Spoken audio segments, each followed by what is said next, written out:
la rupture. Il rêvait de faire du cinéma. Je rêvais de traverser l'Amérique avec lui. Pour l'inciter à me suivre, j'avais proposé que nous réalisions, durant le voyage, un film sur notre vie de couple. Il avait accepté, et le 3 janvier 1992, nous quittions New York dans sa Cadillac grise en direction de la Californie. 9 mois plus tard, à San Francisco, alors que nous n'avions pas encore écrit le mot « fin » sur la pellicule, ma main, tâtonnant sous le siège de la voiture pour l'avancer, a trouvé un sac en plastique noir. Je l'ai ouvert. Il contenait des lettres, 24 précisément, écrites de la main de Greg, adressées à une certaine H, et expédiées, le tampon de la poste faisant foi, dans le courant de l'année 1992. Pour des raisons que j'ignorais, elles étaient revenues en sa possession et il les avait cachées là. Je les ai lues. J'en ai volé une parce qu'il y disait « Je serai libre en octobre ». Quelques jours plus tard, il me remettait une lettre. « Sophie, j'ai toujours pensé que tu entrerais dans ma vie.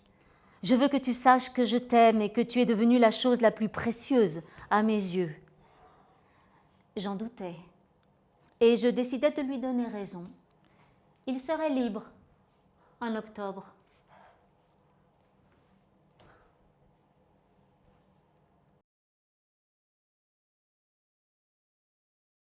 La lettre d'amour. Sur le bureau traîne négligemment, depuis des années, une lettre d'amour. Je n'avais jamais reçu de lettre d'amour. J'en commandai une à un écrivain public. Je reçus, 8 jours plus tard, une belle lettre de 7 pages, écrite en vers, à la plume. Elle m'avait coûté 100 francs. Et l'homme disait « Moi, sans faire un geste, j'ai été partout où vous alliez. »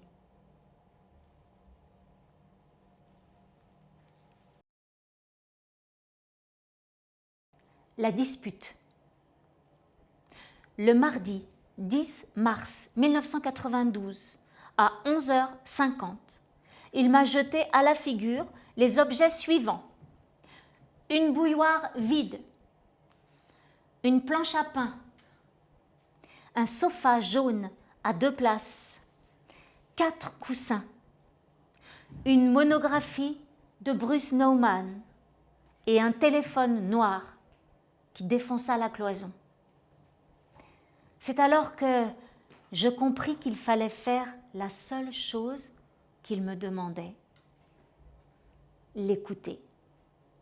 À 13h, tout était rentré dans l'ordre. Restait le trou dans le mur. Cette dernière trace, je l'ai cachée derrière notre photographie de mariage.